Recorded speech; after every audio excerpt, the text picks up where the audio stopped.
Our last normal stress set of equations that we're going to talk about are thin wall pressure vessel equations. There are two equations for thin wall pressure vessels.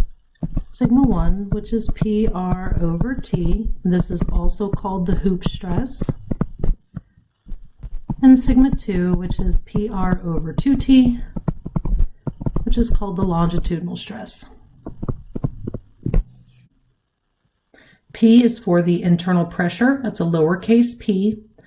R is for the inner radius, though there are some texts that will call that the average of the inner and outer radius. And then T is the wall thickness of the thin-walled pressure vessel. First thing that we'd like to know is the definition of a thin-walled pressure vessel. So a pressure vessel is thin-walled when R over T is greater than or equal to 10. So we've got a ratio here of radius to wall thickness greater than or equal to 10.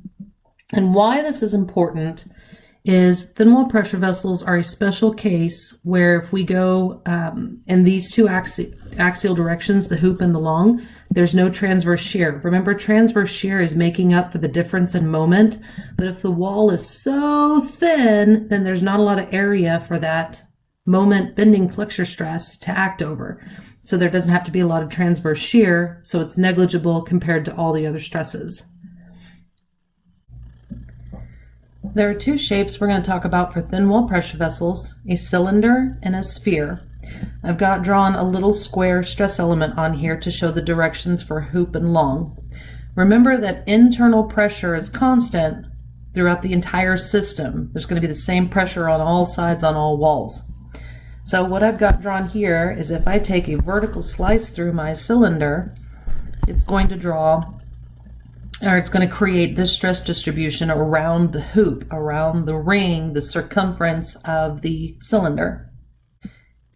If I were to then take a slice horizontally in this case, I would create this stress distribution, which is going to be a ring of stress around the internal thickness of that cylinder. For a sphere, it doesn't matter where I cut the sphere, as long as it's crossing through the center of that cross-section. I'm making two halves or two bowls. I'm going to create that longitudinal stress distribution, that circular stress distribution around the system. Let's say we're given a spherical tank made out of A36 steel that has an inner diameter of 4 feet and a wall thickness of 1/8 of an inch. Find the maximum pressure the vessel can contain and keep that wall stress at or below yield stress. This is a spherical tank, so that means we're going to be using longitudinal stress only, PR over 2T, if this is a thin-walled pressure vessel. And we can check that with R over T greater than or equal to 10. So I've got 4 feet divided by 1/8 of an inch. Okay, that's diameter, so I need to divide that by 2 to get radius, and then I need to multiply it by 12 inches per foot so that I have the same units for my ratio.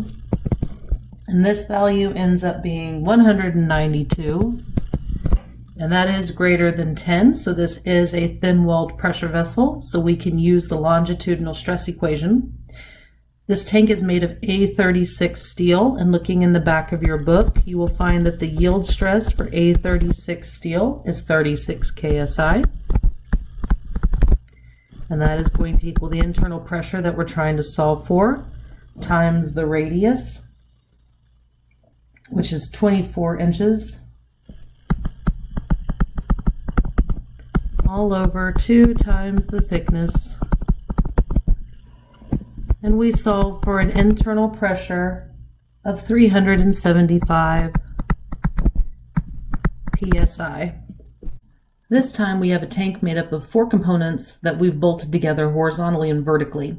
The bolts have a strength of 1.25 gigapascals, and they have a diameter of 25 millimeters. The tank itself has a strength of 150 megapascals, the material the tank is made out of, and it's holding an internal pressure of 3 megapascals. Find the minimum required wall thickness of the tank and the bolt spacing along the horizontal seam. Starting with the minimum required wall thickness, we can start with our R over T greater than or equal to 10 ratio. We have a radius of 2 meters if the diameter is 4 meters. We don't know the thickness. We can set it equal to 10, right? We have a wall thickness then of 200 millimeters to meet that criteria. Is that the minimum? Meh, let's find out. We're going to assume that this is a thin-walled pressure vessel because we can't prove it without knowing the thickness. And this is a cylinder, so that means we're going to be using both equations. Sigma 1 is equal to PR over T, and sigma 2 is equal to PR over 2T. So our sigma is going to be that 150 megapascals. That is the material strength of the tank walls. The interior pressure of the tank is 3 megapascals. The radius is 2 meters, all over the thickness that we're going to calculate. And we find that the thickness is going to be 40 millimeters for this hoop stress. For the longitudinal stress, the only thing that changes is there is now a 2 in the denominator, and the wall thickness will be 20 millimeters.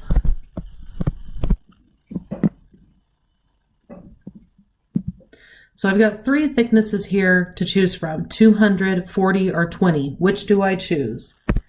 That's right, I choose the 40. I know, y'all are thinking, wait, 20 is the smaller number. It is.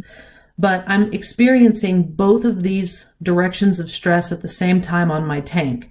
So that tells me if I use the 20 millimeter wall thickness, I'm going to bulge out in the hoop direction because it's not thick enough to contain that pressure in that direction. So I have to use the thicker thickness there to contain that hoop stress. Why not just go straight to the 200? Because it's not really the minimum thickness, it's going to cost more.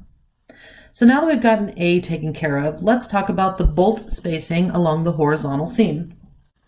To find the bolt spacing along the horizontal seam, I'm going to take out this middle portion here so that we can analyze those horizontal bolts. So here's that middle component.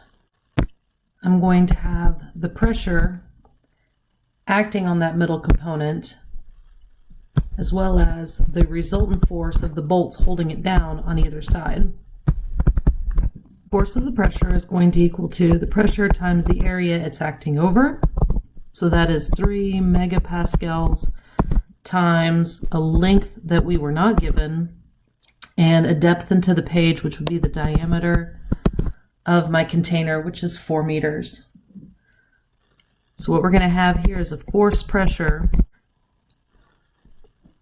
of 12 times 10 to the 6 times our length in newtons.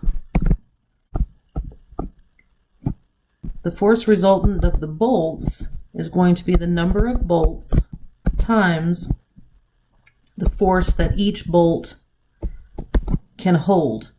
And we know what force each bolt can hold because we are given the stress of the bolts, which is going to be the force over the area of the bolt. So we've got the stress in the bolt, 1.25 gigapascals is equal to the force in the bolt that we don't know over the area of the bolt, pi over 4 times that diameter, 25 millimeters squared. So that gives us a force for each bolt that it can hold of 613.592 times 10 to the third newtons. If I sum from my force in the y direction from my free body diagram above, I see that my force resultant times 2, because I've got 1 on either side, has to equal the force due to pressure.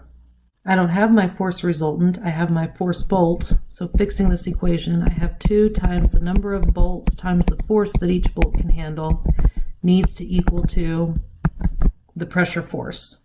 So plugging in my numbers, I have 2 times the number of bolts times the 613.592 times 10 to the third newtons is going to equal my pressure force, 12 times 10 to the 6th times length newtons.